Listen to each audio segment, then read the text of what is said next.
যে সবচেয়ে বেশি দরকার আমাদের একত্রিত হওয়া। এখানে একত্রিত হওয়া কি কি আদলে? এই নোংরা আওয়ামী লীগ সরকারকে, অগণতান্ত্রিক আওয়ামী লীগ সরকারকে, এই মোদি বাহিনীর চামচা আওয়ামী লীগ সরকারকে ক্ষমতা থেকে সরানোর আন্দোলনে।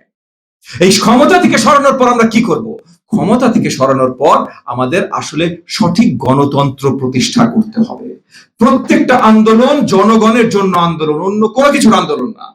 তাহলে যদি জনগণের জন্য আন্দোলন হতে হয়, তাহলে গণতন্ত্র সৃষ্টি এবং গণতন্ত্র এস্টাবলিশ করার আন্দোলন হতে হবে।